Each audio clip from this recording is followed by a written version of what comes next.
Hey, what's up everyone? This is Gauntlet Jesus and you're watching Kimmerman Gauntlet Studio. And today, let's showcase yung mga na-overhaul natin for the mid-year of 2024. Nabili natin from June and July 2024 dahil sa mid-year sale ng Shopee. And I'm very happy to showcase these kits here na nabili ko, and let's start. Huwag na natin patagalin to. We have here a Bandai model kit which is from the anime Machine Hero Wataru. So dito yung Fujin Maru. Actually ano to parang expansion set ni Ryujin Maru. So ano siya, yung HG amplified IMGN, and kung i-compare ko para tong striker pack. So, didikit natin kay Ryujin Maru, and I'm very happy kasi itong Iron Bird na to magbibigay ng much better looks kay Ryujin Maru kasi simpleng-simple lang yung kit na yun, and ngayon magkakaroon na siya ng parang striker pack or backpack na sa pamagitan nito ni Ryujin Maru, yung Iron Bird. So, very happy to have this. Kasi paborito ko yun si Ryujin Maru. Ganda ng style. Then, let's go to Modoroid. Ito, meron tayong Good Smile Modoroid, yung Nirvash Type 0. Itong angas nito kasi ano siya, parang skater boy na mecha. So, aside from being a skater boy, nagtatransform din siya, parang nagiging mobile car. Yung parang ganun siya. Tapos pwede siyang basakayin dun sa skateboard niya, parang hoverboard. And speaking of skateboard, syempre nangarap din ako maging skater, pero wala mataba ako hindi ako kaya na skateboard na babali. So anyway, I'm very happy to collect or include this in my collection, Nirvash Type 0 at ito yung from anime Eureka 7, diba? And let's go to Kotobukiya. Here we have the Vic Viper. So yung mga naglaro ng Zone of the Enders dyan, ikaw ay sa atin. And Vic Viper is one of my favorite model kits talaga sa Kotobukiya. Pero ang hirap hanapin So it took me 2.5 years to find a good catch ng Vic Viper. And I'm very happy to found this in Shopee sa Arisha Toys. And shout out Arisha Toys, and taga Malabon lang yung seller, and I bought it for 1,750.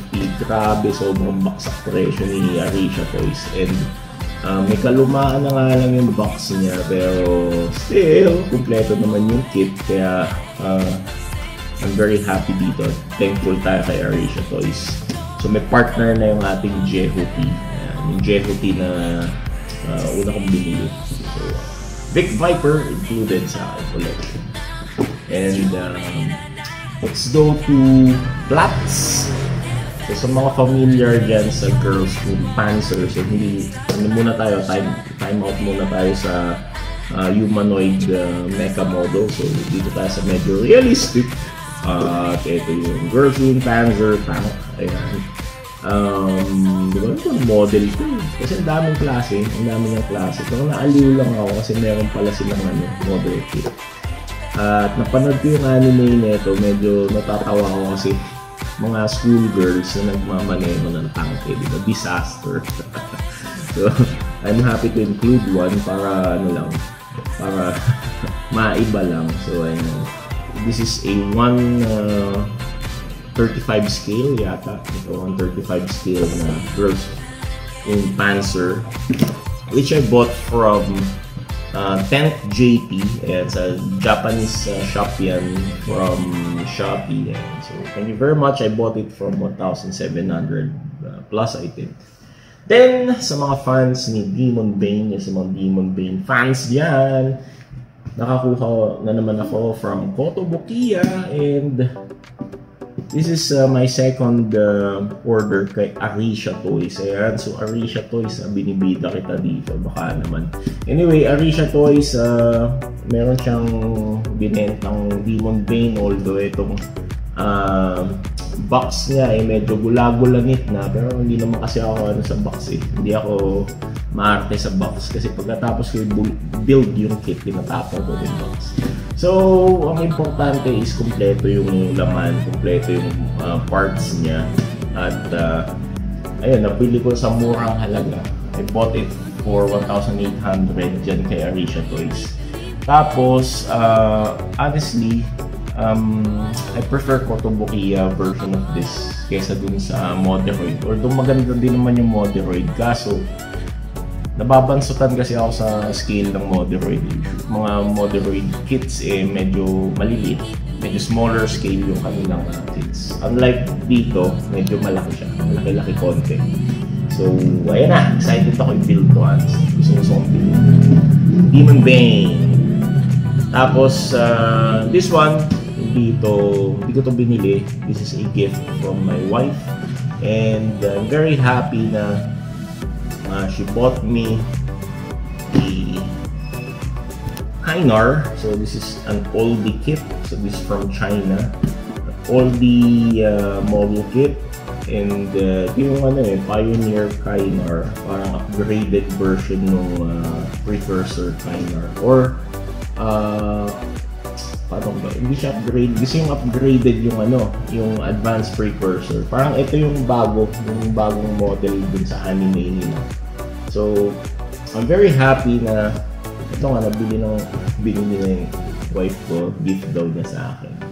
At hindi lang yan, isa, dalawa yan ang gift niya, diba? So, meron po siya akong gift sa akin na Strike Freedom. Ito yung lumang version, hindi siya yung MGEX. Honestly, hindi talaga ako na-hype dun sa MGEX na yan kasi aside sa mahal siya, based sa mga nakikita ko, parang mahina yata yung torso. Ayoko ng mga ganun kasi yung sobrang OA. Yung sobrang detalyado, tapos ang mahal-mahal, tapos masisira, di ba? At least ito, gift na sa akin di ba? Gift ng wife ko. So special itong Strike Freedom na to, yung luma. And gusto ko rin dito articulated yung fingers niya, di ba? And thank you very much, Jing, sa asawa ko, for these two gifts. Honestly, Pasko pa ito nga gift Christmas 2023. Pero ngayon walang binuksan kasi ang dami kong backlogs, di ba? So, Pioneer Kynar and Strike Freedom from Bandai. And last but not the least, I have here a Kotobukiya kit again. So, speaking of non-humanoid na mecha, meron ulit ako dito non-humanoid, which is the Gunhead. And hindi ko alam kung anong klase ito, anong klaseng series to. Parang Die-X Bomber yata ito. Correct me if I'm wrong, pwede nyo na may comment sa comment section.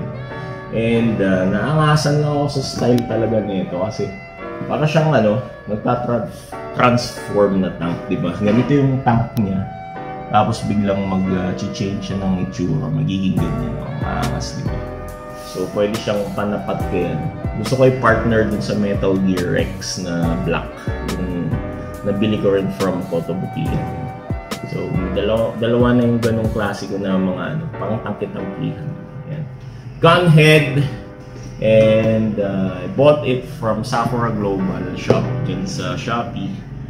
Japanese shop siya, and mahal na ito nung una kasi parang 6,000 plus, pero nung mid-year sale nga na Shopee, I bought it for 4,000 plus only. So malaki ng mura, diba? So mura. So, sasakit na naman ang ulo ko sa pag-build ng mga kits na to, and I hope matapos ko ito before September. So this is Kimmerman from Kimmerman Gunpla Studio, your Gunpla Jesus, saying thank you very much, goodbye, God bless, and take care, happy building, guys.